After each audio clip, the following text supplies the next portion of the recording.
Very good morning students. Welcome to Shivaji Group of Institution online classes.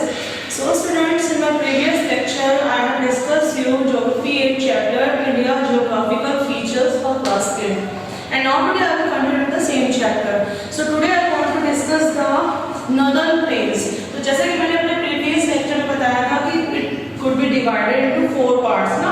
The third is the Indus Punjab Haryana plains, the Ganga plain and the Brahmaputra plain. In my previous lecture I have discussed 2 plains and now today I want to discuss the remaining plain of the northern plains. ठीक है. Third हम बात करते हैं the Ganga plain. ठीक है. तो गंगा जो plain है हमारा most part of the deltic plain of Bengal is now in Bangladesh. तो मोस्टली जो हमारा पार्ट है deltic plain का जो कि बंगाल का जो deltic plain है जो कि अभी समय क्या है हमारा बांग्लादेश. तो the whole deltic plain is composed of old and new alluvium and mud and is full of marshy areas. तो मोस्टली जो हमारे plain का फॉर्मेशन deltic plain का जो फॉर्मेशन होता है वो हमारा old and new alluvial soil से होता है. ठीक है. एंड ये हमारा किससे भरा होता है? ये हमारा मार्शी एरियाज होते हैं, इसमें हमारे दलदल वाले क्षेत्र होते हैं. तो इसके नॉर्थ में हम बात करें तो lies the Ganga Brahmaputra doab region. The Ganga Brahmaputra doab region. ठीक है. तो इसके नॉर्थ में हम बात करें तो हमारा गंगा ब्रह्मपुत्र डोब रीजन पड़ता है. ठीक है. तो ये हमारा हो गया गंगा प्लेन. उसके बाद नेक्स्ट हमारा होता है द ब्रह्मपुत्र प्लेन. ठीक है बच्चों. तो ब्रह्मपुत्र प्लेन जो हमारा होता है the Brahmaputra plain extend from Sadiya in the east to Dhubri in the west. तो ये जो ब्रह्मपुत्र प्लेन है ये हमारा ईस्ट में कहां से पड़ता है? ये हमारा ईस्ट में सदिया से लेकर हमारा वेस्ट में धुबरी तक पड़ता है. ठीक है. इसका एक्सटेंड अगर हम बात करें तो इसकी जो लेंथ है its length is nearly 640 kilometre. 640 kilometre. इसकी लेंथ हमारी 640 किलोमीटर और उसकी विड्थ की बात करें, चौड़ाई की बात करें तो 100 किलोमीटर और लेस मतलब 100 किलोमीटर या उससे कम हो सकती है. ठीक है. The plain is made up of alluvium carried by the Brahmaputra and its tributary. तो जैसा कि मैंने आपको बताया कि प्लेन का फॉर्मेशन हमारा क्या होता है? Deposition of silt brought by the reverse ना. तो नदियां अपने साथ जो सिल्ट लेके आती है दैट इज वेरी फर्टाइल. वो हमारा क्या होता है? बहुत ही फर्टाइल होता है. तो जिससे हमारा क्या होता है? प्लेन्स का फॉर्मेशन होता है. ठीक है. तो जो हमारा ब्रह्मपुत्र प्लेन है इसका फॉर्मेशन हमारा होता है ब्रह्मपुत्र और उसकी ट्रिब्यूटरीज से यानी उसकी सहायक नदियों से. ठीक है. तो जो हमारा इंडस गंगा ब्रह्मपुत्र प्लेन है is the home of millions of Indian. तो जो हमारा इंडस गंगा द इंडस गंगा ब्रह्मपुत्र प्लेन तो ये हमारा जो इंडस गंगा ब्रह्मपुत्र प्लेन है it is one of the most fertile plain in the world. तो ये हमारे वर्ल्ड का मोस्ट फर्टाइल प्लेन है क्योंकि इसका डिपोजिशन कैसे हुआ है, इसका फॉर्मेशन कैसे हुआ है? इंडस गंगा ब्रह्मपुत्र रिवर से. ठीक है. तो these are 4 types of plain. The third is the Indus Punjab Haryana plain, the Ganga plain and the Brahmaputra plain. ठीक है. So now I want to discuss the third physical features of India that is peninsular plateau यानी प्रायद्वीपीय पठार. ठीक है. अब इसकी हम बात करते हैं. The Indian plateau is also known as the peninsular plateau. तो ये जो हमारा इंडियन जो प्लेटो होता है जो हमारा भारत का जो पठार है उसी को हम लोग क्या कहते हैं? पेनिनसुलर प्लेटो कहते हैं. ठीक है. पेनिनसुलर का मतलब होता है a tract of land having water on 3 sides.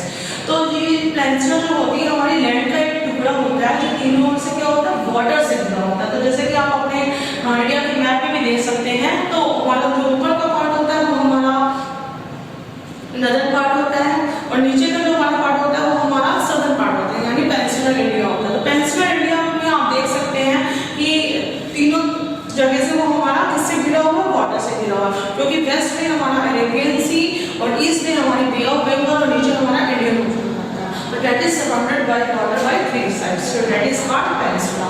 ठीक है. पेनिनसुला हमारा होता है जो तीनों ओर से नदियों तीनों ओर से पानी जल से घिरा हुआ उसको हम बोलते हैं प्रायद्वीप यानी पेनिनसुला. ठीक है.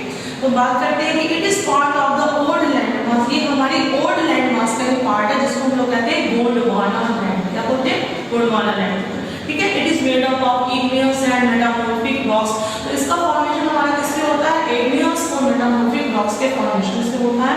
The peninsular plateau lies to the south of Vindhya and Satpura plains. तो ये जो हमारा पेनिनसुलर प्लेट्यू है, ये जो हमारा प्रायद्वीपीय पठार है, ये हमारे कहाँ पाए जाते हैं, साउथ ऑफ मतलब विंध्य और सतपुड़ा रेंजेस के साउथ में ही हमारे प्लेट्यूज पाए जाते हैं, ठीक है। इट कंसिस्ट ऑफ 4 टाइप्स, इसके भी 4 टाइप्स होते हैं, the Indian plateau, the Deccan plateau, the Western Ghats and the Eastern Ghats, ठीक है। तो सबसे पहले हम बात करते हैं द इंडियन प्लेट्यू। तो इंडियन प्लेट्यू यानी भारतीय पठार, ठीक है। The Indian plateau begins from the Aravalli hills in the north west. तो ये जो हमारे इंडियन प्लेट्यू है, ये हमारे नॉर्थ यानी उत्तर पश्चिम में अरावली की पहाड़ियों से शुरू होते हैं। द अरावली जो है हमारी form the oldest mountain system of India. तो which is the oldest mountain system of India, Aravallis, Aravallis, ठीक है, अरावलीज हिल्स। ये जो अरावली की हिल्स है, ये हमारे ओल्डेस्ट माउंटेन सिस्टम है, हमारे भारत की सबसे पुरानी पर्वत श्रृंखलाएं हैं, ठीक है।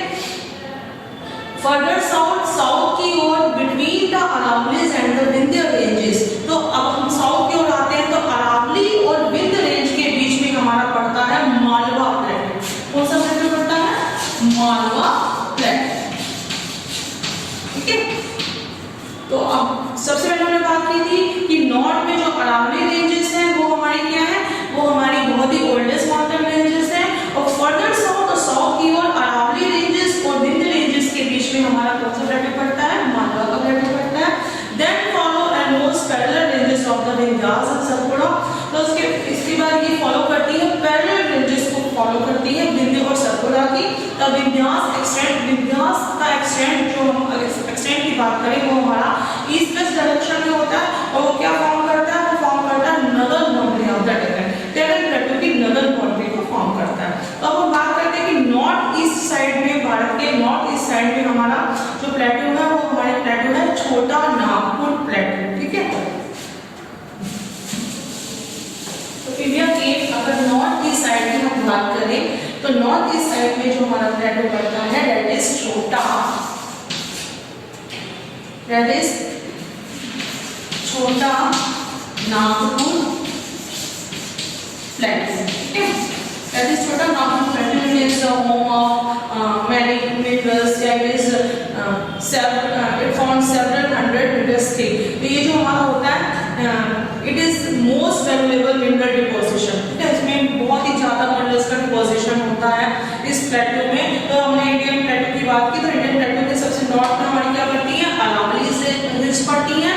Further south between Aravallis and Vindhya range that lies in Malwa प्लेटू। और उसके बाद अगर हम नॉर्थ ईस्ट की बात करें, that is a प्लेटू that is called छोटा नागपुर प्लेटू, ठीक है। अब नाउ नेक्स्ट प्लेटू इज डेक्कन प्लेटू यानी दक्षिण का पठार, ठीक है। तो द वर्ड डेक्कन मींस की मतलब वर्ड डेक्कन का मतलब ही हमारा क्या होता है, ये जो हमारा वर्ड डेक्कन है दैट मींस साउथ, इसका मतलब होता है साउथ यानी दक्षिण, ठीक है। तो दक्षिण की तरफ जो हमारे पठार पड़ते हैं वो हमारे क्या होते हैं, डेक्कन प्लेटू कहलाते हैं, ठीक है। तो plateau to the south of Narmada river, तो नर्मदा रिवर जो कि हमारे दक्षिण में बहती है, नर्मदा और Tapi reverse.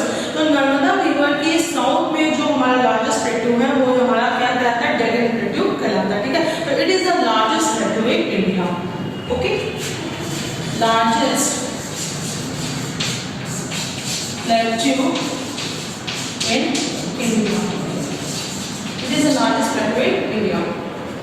It is made up of lava flows which are several hundred meters thick. तो इसका फॉर्मेशन कैसे होता है, ये लावा से बनता है। जैसे वोल्केनोस के फटने से जो लावा निकलता है, जब वो फ्रीज हो जाता है, जम जाता है, तो उससे प्लेटूज का फॉर्मेशन होता है, ठीक है। The northern part of the Deccan has some minor ranges. तो डेक्कन प्लेटू के अगर हम नॉर्दर्न पार्ट की बात करें, तो नॉर्दर्न पार्ट में इसके मतलब कि उत्तर पार्ट में इसके जो है कुछ माउंटेन रेंजेस भी पाई जाती हैं, जैसे कि कौन सी माउंटेन रेंजेस पाई जाती है, राजमहल, महादेव हिल्स, राजमहल हिल्स हो गई, महादेव हिल्स हो गई, ठीक है। राजमहल हिल्स, महादेव हिल्स और मेकार रेंजेस, मेकार रेंजेस, ठीक है।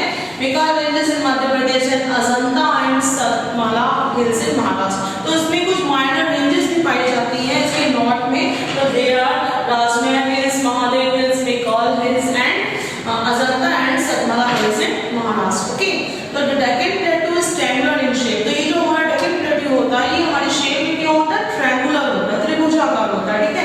And flank by the Western Ghats in the west. तो वेस्ट में ये वेस्टर्न घाट्स के द्वारा फ्लैंक होता है और ईस्ट में ईस्टर्न घाट्स के द्वारा फ्लैंक होता है, ठीक है। तो ये हमारा हो गया Deccan प्लेटू। Now it is I repeated again, it is the largest plateau in India. Now next is Western Ghats, ठीक है।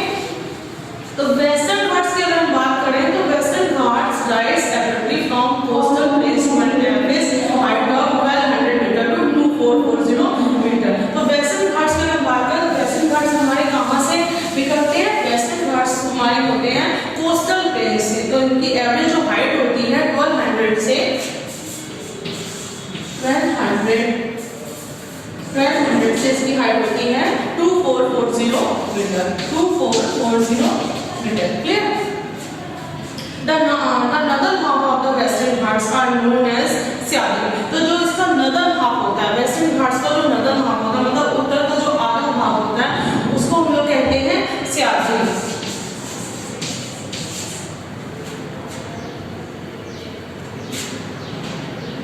ठीक है। इसका जो होता है उसको Syadri बोलते हैं। The Western Ghats है Syadri Hills and Nilgiri Hills also known as Blue Mountains। तो Western Ghats में हमारी Syadri Hills और Nilgiri Hills पाई जाती हैं जिसको हम लोग बोलते हैं Blue Mountains, Blue Mountains, ठीक है। तो ये हमारे हो गए। उसके बाद हम बात करते हैं, अब हम इसके ये हम नॉर्थ की बात कर रहे थे कि जो इसका नदन हाफ होता है वेस्टर्न घाट्स का उसमें हमारी हिल्स पाई जाती हैं, Syadri हिल्स और नीलगिरी हिल्स पाई जाती हैं जिसकी वजह से इसको ब्लू माउंटेन्स भी बोलते हैं। And then I move to the south of the Nilgiris. तो अब हम इसके नीलगिरी के साउथ में जाते हैं तो वहां पर हमारी अनायमलाई, कराकोरम, कार्डोमम और पैनली हिल्स पाई जाती हैं, ठीक है। तो इसके साउथ में हमारी कौन सी हिल्स पाई जाती हैं? अनायमलाई, कार्डोमम और पैनली हिल्स पाई जाती हैं। तो Anamudi in the Anaimalai hills is the highest peak in the peninsular region. तो which peak is the highest peak in the peninsular region? Anamudi, ठीक है। तो अनामुडी जो हमारी हिल्स है ये हमारी पेनिनसुलर रीजन की, मतलब कि हमारे प्रायद्वीपीय भारत की सबसे ऊंची चोटी है। That height is 2695 metre. तो इसकी अगर हाइट की बात करें तो 2695 metre. So Anamudi in the Anaimalai hills is the highest peak in the peninsular region, ठीक है। The plateau has a very sharp edge along the western slopes gently from east to west। तो इसका रिजल्ट क्या होता है कि जो प्लेटू है इसके बहुत ही शार्प एज, इसके बहुत ही शार्प किनारे होते हैं। एज अ रिजल्ट जिसकी वजह से all the reverse of Deccan, तो इस जो डेक्कन प्लेटू की जो रिवर्स होती है हमारी नर्मदा और ताप्ती, तो मोस्टली कहाँ फ्लो करती है? बे ऑफ बंगाल, मतलब बंगाल की खाड़ी में गिरती है, ठीक है। तो mostly reverse of this plateau like Narmada and Tapi flow in the Bay of Bengal, okay। तो ये हमारा हो गया ईस्टर्न और western Ghats. Now the Eastern Ghats. तो हम लास्ट बात करने जा रहे हैं ईस्टर्न घाट्स के बारे में।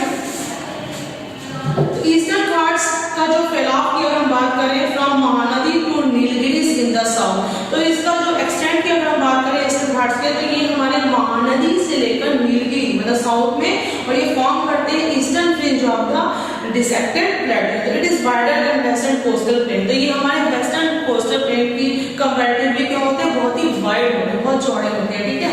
The Eastern Ghats are not a continuous chain of mountain. तो ईस्टर्न घाट्स में हमारे माउंटेन्स की कंटीन्यूअस चेन नहीं पाई जाती है जैसे कि वेस्टर्न घाट्स में पाई जाती है, ठीक है। तो there disappear for about 150 kilometre between the Godavari and Krishna valley. तो ये हमारे 4 टाइप्स के प्लेट्यूज हो गए, Indian plateau, the Deccan plateau, the Western Ghats and the Eastern Ghats.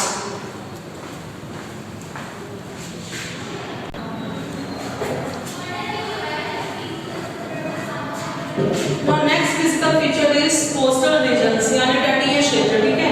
तो हम बात करते हैं the coastal region of India can be divided in the following। तो coastal region, भारत के coastal region को भी हम डिवाइड कर सकते हैं, the Gujarat plains, the western coastal plain, the range. So students, today what I explained today, I explained the plateau, peninsular plateau, that are four types: the Indian plateau, the Deccan plateau, the Western Ghats, and the Eastern Ghats. And now students, that's all for today. I will continue this chapter in my next video. Thank you for attending the class.